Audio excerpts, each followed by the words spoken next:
yang mengajilah yang bagus. Yang tak bagus tak mengaji.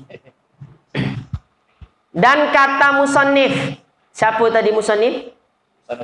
Imam As-Sanusi. Ayya'rifah, telah terdahulu bahwasanya kaul yang tahqiq, ya, pendapat yang muktamad, bahwa ma'rifah dan ilmu itu bersamaan keduanya. Tingkatan pengetahuan itu kan ada bertingkat-tingkat pengetahuan. Ada ma'rifah, ada jahil, ya kan? Jahil terbagi dua, jahil murakkab, jahlul basit. Ada syak, ada waham, ya, ada syak, ada apa? Ada zon, ada syak, ada waham. Itu tingkatan pengetahuan. Ya, mungkin udah nggak asing kita dengan istilah itu, ya. Nah, satu pendapat mengatakan ma'rifah dengan ilmu berbeda. Tak sama. Tapi pendapat yang tahqiq, pendapat yang muktamad, ya, ma'rifah dengan ilmu tak ada beda, sama. Apa definisi ma'rifah? Al-jazmul al-mutabiq lil waqi'i an dalilin. Ya, al-jazmu, keyakinan yang kokoh.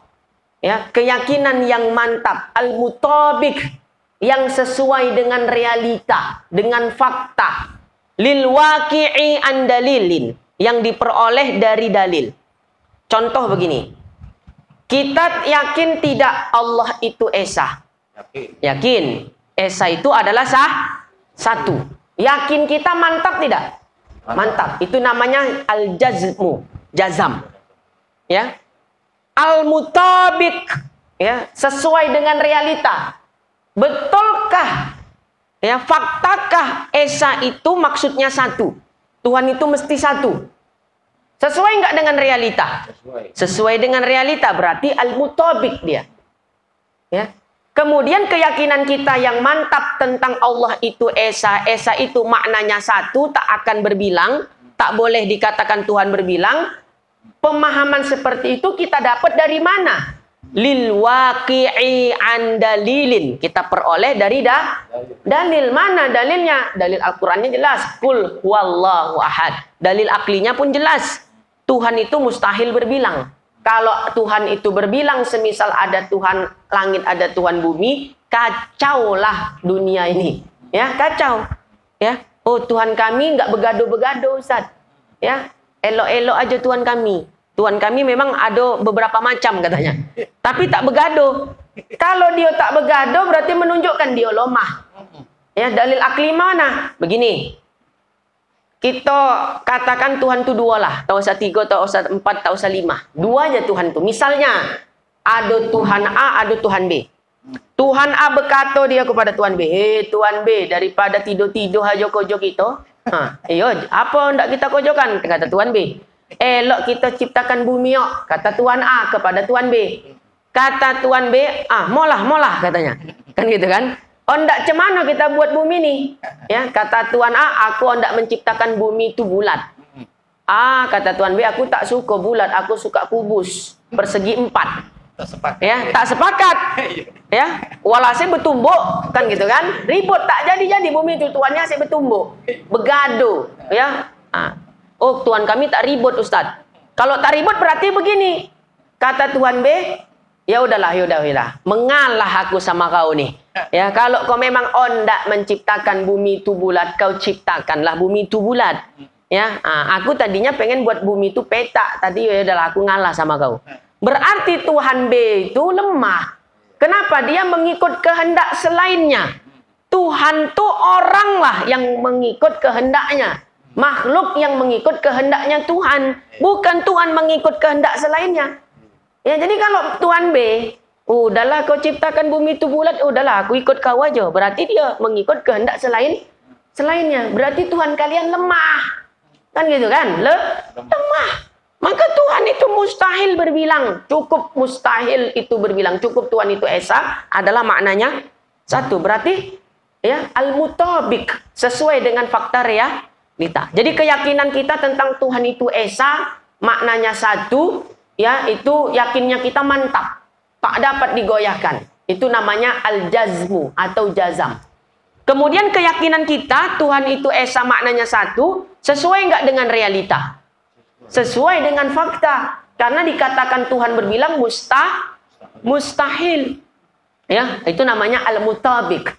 Nah, keyakinan yang mantap tentang Allah itu esa, yaitu Allah itu satu, tak berbilang. Dari mana pemahaman itu kita dapat? Dari dalil, andalilin, berarti sempurna. Kita dikatakan makrifah.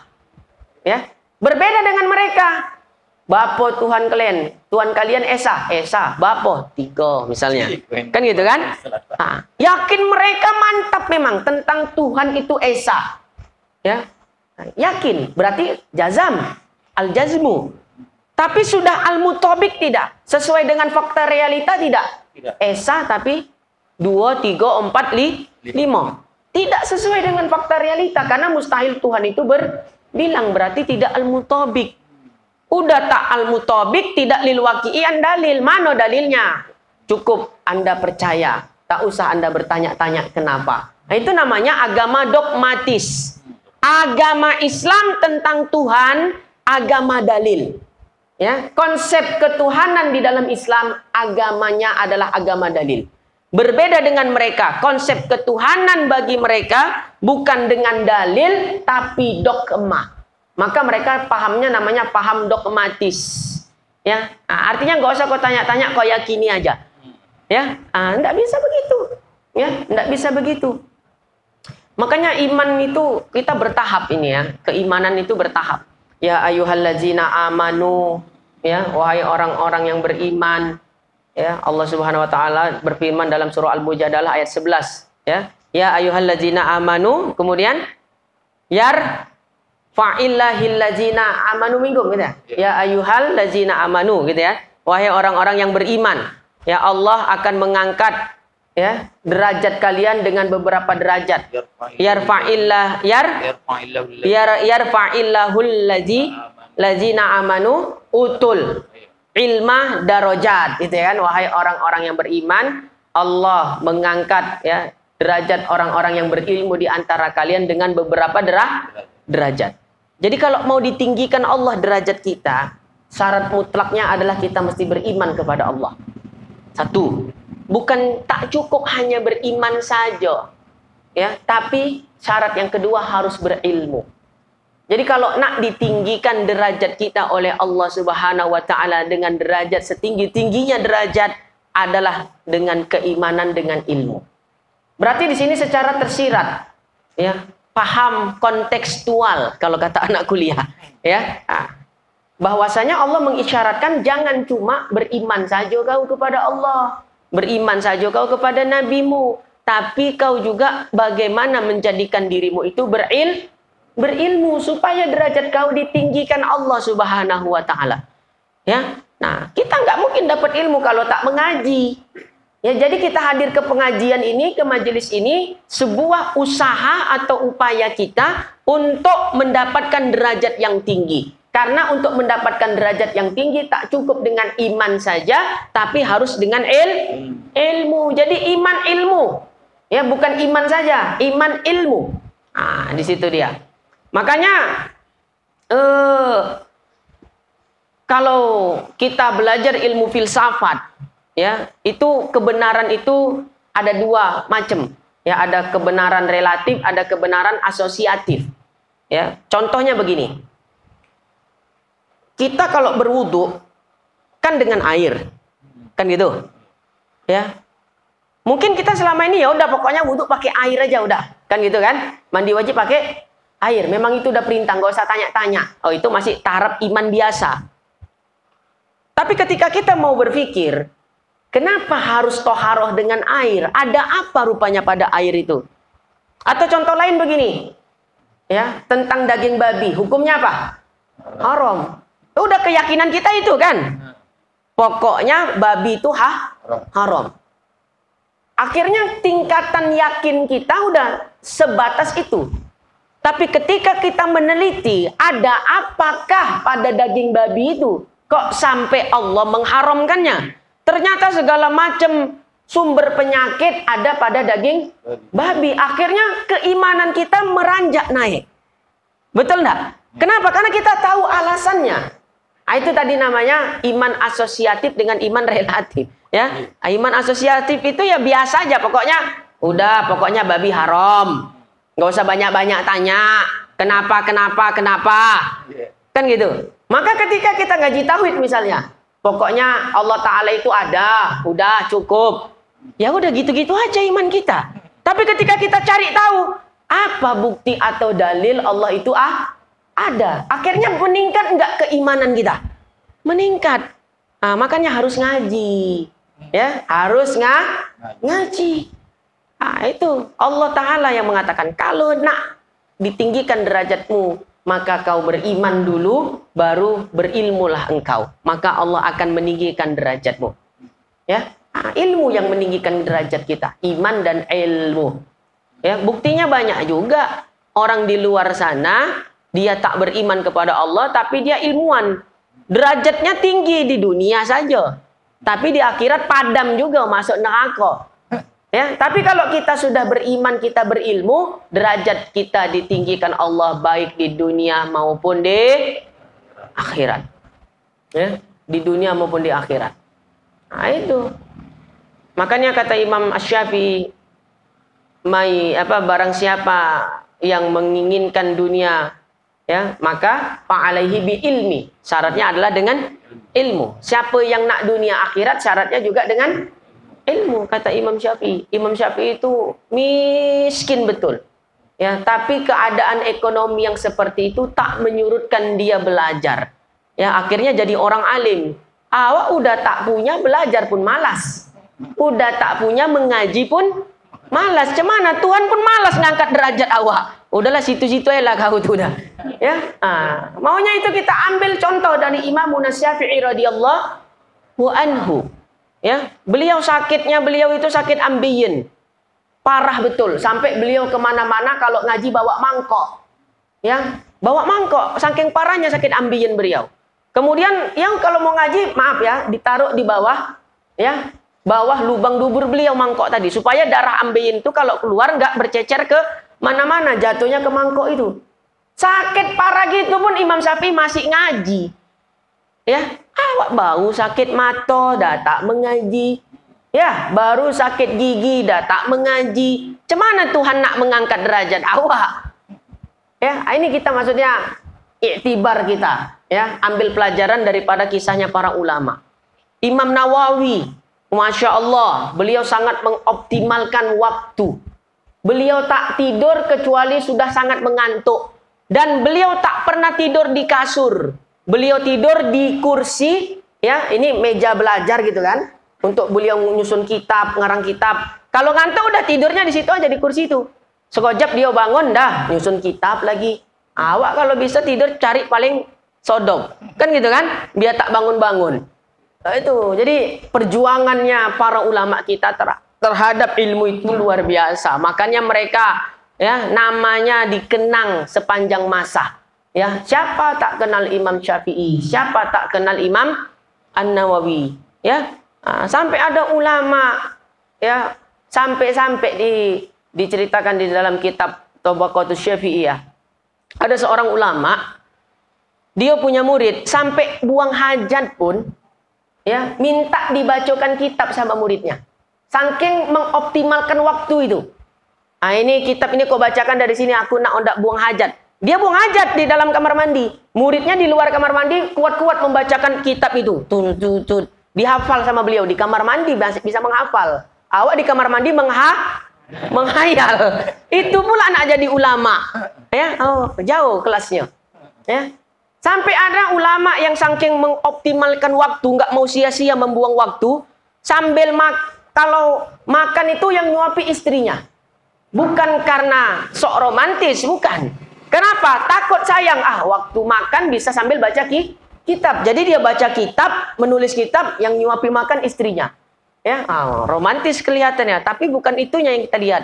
Mengoptimalkan waktunya. Sampai ada ulama, ya, kemana-mana bawa kitab. Bukan kemana-mana bawa kitab, dibawa gitu aja. Baca kitab, sambil jalan baca kitab. sampai dia mati karena ditabrak ya kereta kuda. Ya, karena fokusnya baca kitab sambil jalan. Awak nggak usah ngamalkan ini, ya ditabrak tuh tronton tuh nanti mati. Ya, nggak usah yang kayak gini kali pun tak apa. Yang penting optimalkan waktu sebaik mungkin. Ya, waktu kita terbatas. Ada mengaji, gitu ya. Lagi tak mengaji, mengulang kaji. Itu optimalkan waktu. Kenapa? Karena kalau nak ditinggikan derajat kita oleh Allah Subhanahu wa taala adalah dengan ilmu. Kalau pengen diangkat dunia akhirat, maka syarat yang pertama mutlak adalah iman. Ya, iman itu sebagai syarat diangkat derajat di akhirat. Ilmu sebagai syarat diangkat derajat di dunia. Ya, itu dia. Ini. Jadi kita ngaji tauhid kan bukan sebatas Allah bersifat kidam. Oh, udah pokoknya yakini aja, enggak. Tapi kita bahas dalilnya, kan gitu kan. Jadi keyakinannya itu lebih mantap. Ya, tentang sifat-sifat Allah Subhanahu wa taala itu tadi. Seperti tadi, babi haram. Udahlah pokok kenapa haram? Ya karena ada ayatnya gitu ya. Hurrimat alaikumul maitatu waddamu walahmul khinzir. Alasannya apa Ustaz? Udah pokoknya kau imani aja kata Tuhan haram, enggak usah banyak tanya. Ya. Tapi orang yang ya ingin menguatkan, mengkokohkan imannya dia cari tahu itu. Kenapa kok babi haram? Akhirnya ditemukan ya di bidang kesehatan ternyata segala macam bentuk penyakit sumbernya banyak dari daging babi. Oleh sebab itu Allah mengharamkannya. Oh, ini pula alasannya. Bertambah yakinlah dia tentang keharamannya. Gitu. Allah bersifat wujud. Allah itu wajib ada. Ya, wajib kita imani Allah itu ada. Ya. Apa dalilnya? Udah nggak usah kau tanya-tanya itu. Kau yakin aja Tuhan itu ada. Kalau tidak kafir kau, kan gitu kan? Tak begitu. Ya, kalau cuma sebegitu ya udah kurang pas. Tapi ketika dijelaskan dalilnya Allah bersifat wujud, dalilnya ini apa dalilnya begini. Akhirnya keyakinan kita menanjak naik keimanan kita gitu dia. Ya, baik. Kita lanjut. Jadi yang tahqiq bahwasanya ma'rifah dengan ilmu itu sama. Walau ada ulama yang mengatakan ma'rifah dengan ilmu itu berbeda. Definisi ma'rifah tadi al-jazmu al-mutabiq lil waqi'i an dalilin, ya, itu dia. Artinya satu makna keduanya. Dan yaitu zazam yang muwafaqat, itu yang kita jelaskan tadi, bagi yang sebenar daripada dalil. Maka makna jazam itu pegangan yang yakin. Ya, pegangan yang yakin. Maka keluar atau dikecualikan dengan jazam itu 3 perkara. Yang tak termasuk jazmu, ya, tak termasuk jazam itu 3. Pertama syak, yaitu mendapat tiap-tiap daripada 2 torof. Ya, torof itu bisa kita katakan neraca timbangan. Ya, itu atas bersamaan. Jadi syak itu yakin dengan ragunya, ya, torofnya itu bersamaan. Jadi kan kalau neraca timbangan dulu kan begini, tiangnya di tengah. Ya, daun timbangannya di kanan dan kiri. Kan gitu kan? Jadi antara yakin dengan ragunya itu sama beratnya. Ya, 50-50. Nah, itu namanya syak. Ya, berbeda ya dengan zon, dan kedua zon, dan yaitu mendapat akan torof yang rojih, yakni berat hatinya pada mengetahui dan ringan hatinya pada tiada mengetahui. Nah, jadi inilah neraca timbangan tadi, torof itu tadi. Ya, ini timbangannya kan 2 nih, kanan kiri. Ya, daun timbangannya. Di sini yakin, di sini ragu. Nah, ketika ditimbang lebih berat yakinnya daripada ragunya. Kalau kita presentasikan misalnya, yakinnya 7 atau 80%. Ragunya 20 atau 30%. Berarti lebih berat mana? Ragunya atau yakinnya? Yakin. Itu namanya zon. Ya, itu namanya zon. Dan ketiga, waham. Yaitu ringan hatinya pada mengetahui dan berat hatinya pada tiada mengetahui. Nah, kalau waham pula kebalikan dari zon. Kalau zon tadi berat timbangan itu lebih berat kepada yakin daripada ragu. Ya, tapi kalau waham berat timbangannya lebih berat kepada ragu daripada yakinnya. Ya, misalnya ragunya 80%, yakinnya 20%. Itu namanya waham. Cuaca terik, panas terik, kita katakanlah hujan 5 menit lagi.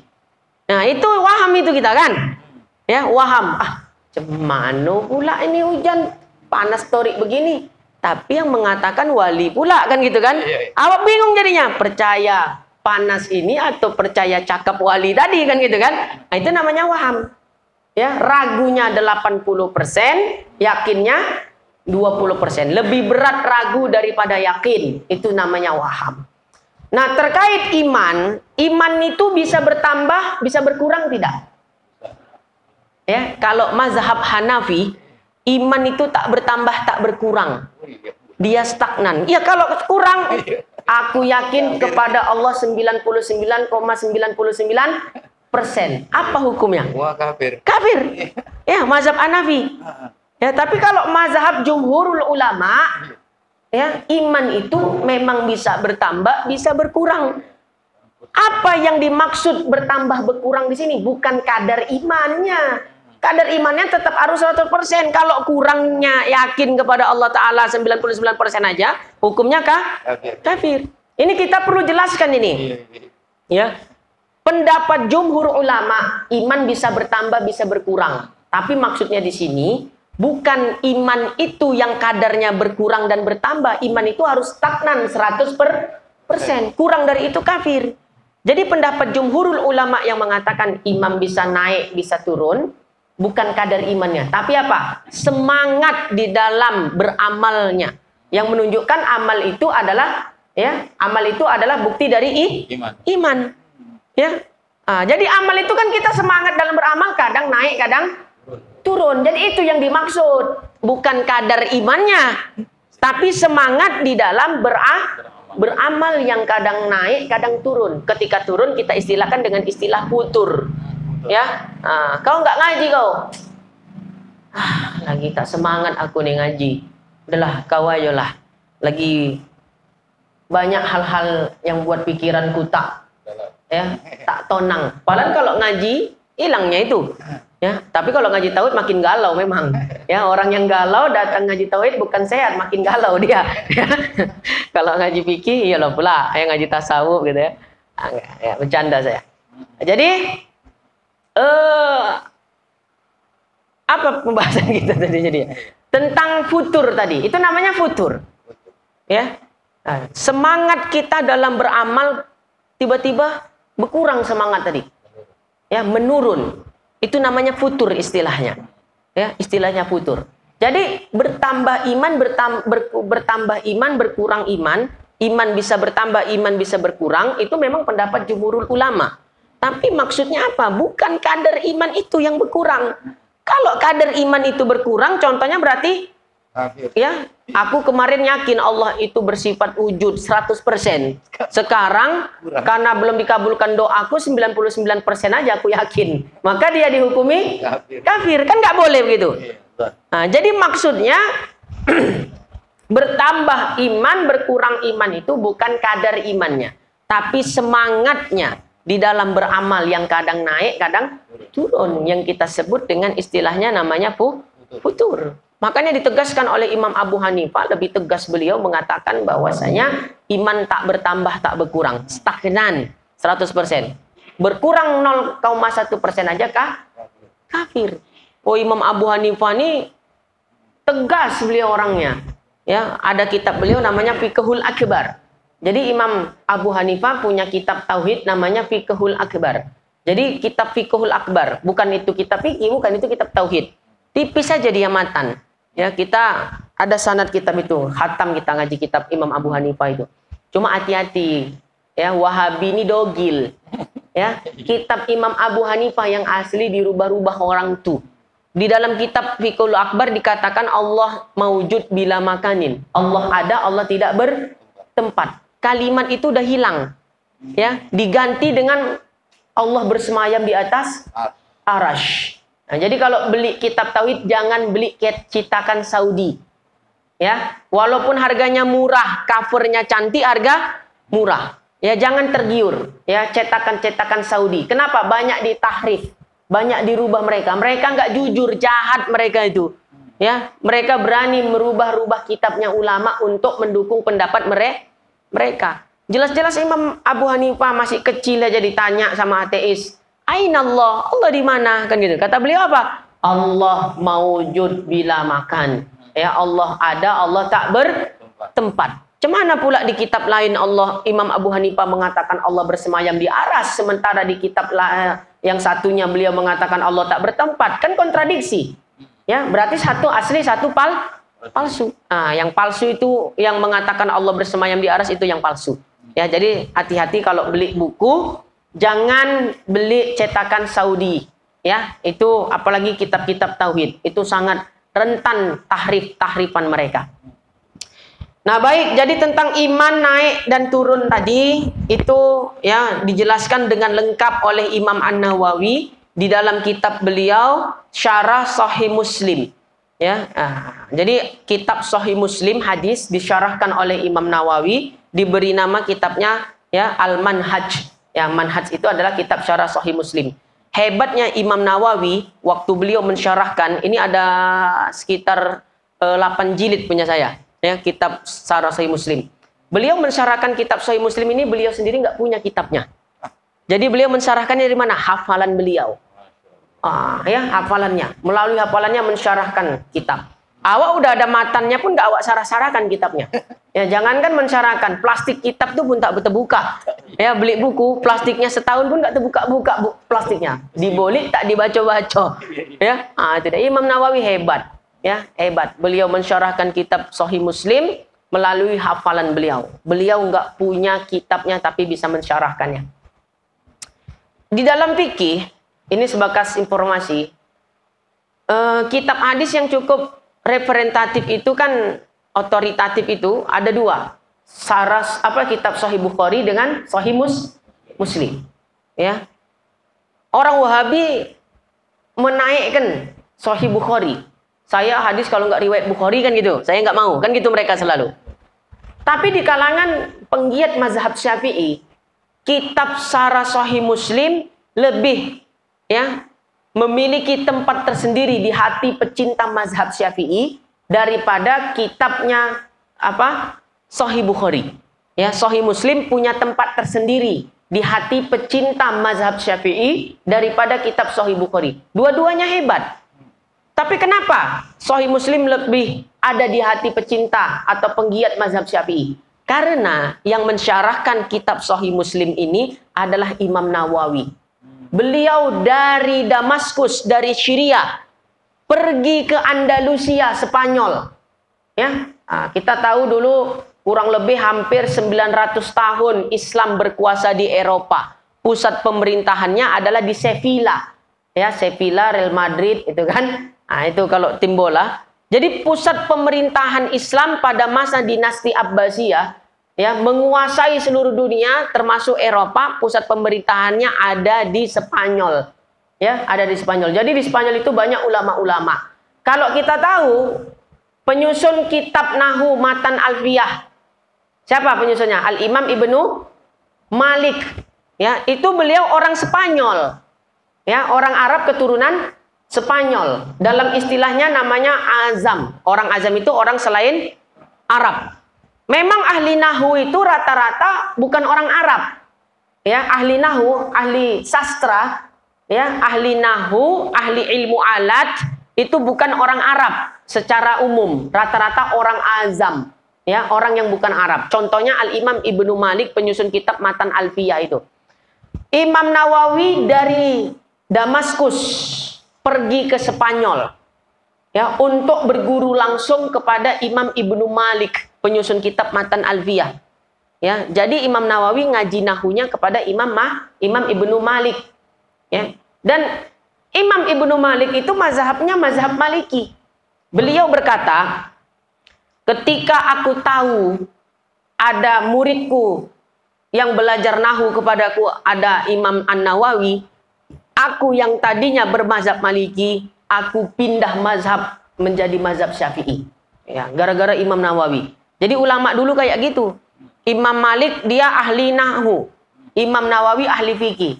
Ya, Imam Nawawi ngaji Nahwu kepada Imam Ibnu Malik yang dia adalah ahli ya Nahwu.